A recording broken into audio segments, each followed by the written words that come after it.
In December of 1978, just 3 days after Christmas, Bob Young and his girlfriend Elizabeth Andes were moving out of the apartment they had surreptitiously shared with another young couple, Sue Parmalee, and her boyfriend John. As far as the girls' fathers were concerned, the two young ladies were sharing the apartment to keep costs down. Their straight-laced fathers didn't know that they were also sharing it with their beaus. That evening, December 28th, Bob Young returned to the apartment with a bag of clothes and a vacuum cleaner, to help his girlfriend clean up so as to ensure that they got back their deposit when they moved out. When he pulled up in the parking lot, however, the windows of their apartment were dark. Expecting to find a note explaining Beth's absence, he instead found something much more horrific. A bedroom spattered with blood, a toppled dresser, and his girlfriend's dead body, where she had been strangled and stabbed. The apartment had no phone, so he had to run out into the cold December night to find someone who could call the police. Oxford, Ohio, where the two had attended Miami University, was a small college town that hadn't seen a murder in decades, and certainly not one as grisly as this. When police arrived, they found Elizabeth Andes on the floor of her bedroom. Her feet and hands had been tied and a piece of cloth had been shoved into her mouth, possibly to stifle her screams. A fashion student, Andes had been stabbed with a pair of her own sewing shears, which police found wrapped in a sweater on the floor. Andes was nude save for one knee-high blue sock, and Young had covered her body with a sheet by the time the police arrived. A robe sash had been tied around her neck, one of her earrings had been torn from her ear, and there was blood everywhere from the stab wounds in her torso. Within 15 hours of the discovery of the body, police were sure they had their man. Young was a soft-spoken football player who had been dating Andes for 3 years.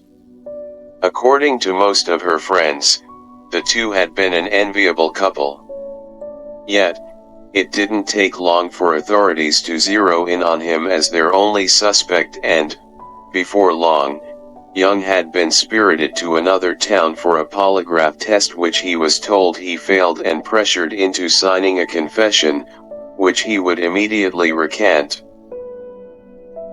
It wasn't just Young changing his tune that suggested that the story may not be as cut and dry as the authorities were making it out to be. Young's attorney noticed that the details of the confession didn't match the actual facts of the crime scene. "This just doesn't add up," he later told the Cincinnati Enquirer. There were 4 or 5 of them, those inconsistencies.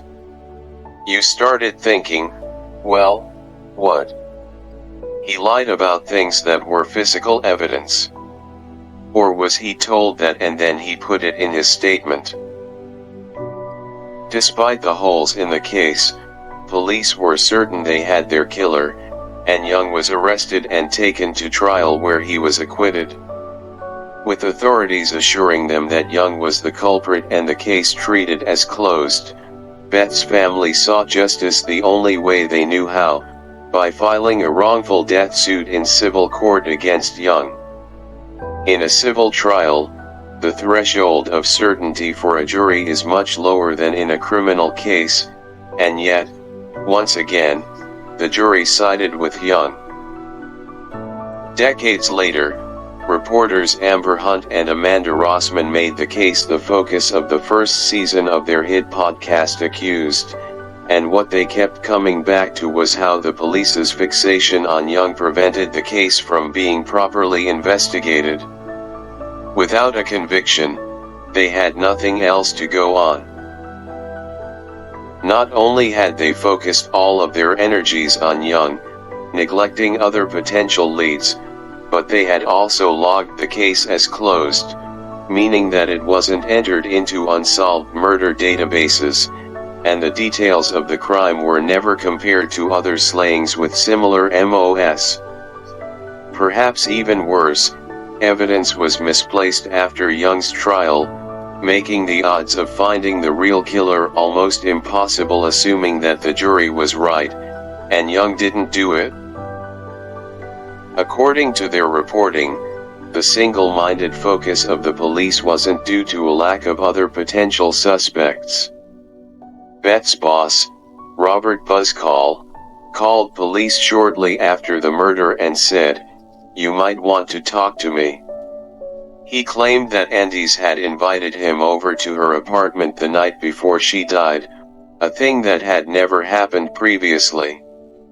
He claimed that the two smoked weed, drank wine, and watched a movie on TV. Beth's friends had their doubts. According to them, Call had a terrific crush on his employee, one that Andes neither reciprocated nor appreciated. One of her co-workers identified Call as a creepy guy and said that she and Beth always walked home together on the nights that he was there. Nor was Call the only one. There had been a conflict with the maintenance man at the apartment, who Andes claimed had left her door unlocked, an incident which angered her so much that she reported it to the apartment complex on the day of her murder. There was an old flame from high school, who also had a crush on the slain girl. And then there was Boyd Glaskick. Days after Young's arrest, while he was out on bail, Glaskick stopped by his house, something he had never done before. The two men had worked as house painters during the summer but, according to Young, hardly knew each other. That day, however, Glaskick admitted that he had loved Young for years and claimed that he knew that Young loved him, too. That Beth had been in the way.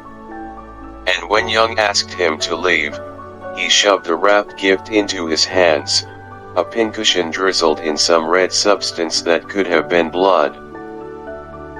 Unfortunately, none of these leads or any others were pursued at the time, due to the focus the police had placed on Young. Though he still maintains his innocence, even today, Young blames himself for the lack of closure in the death of the young woman he loved.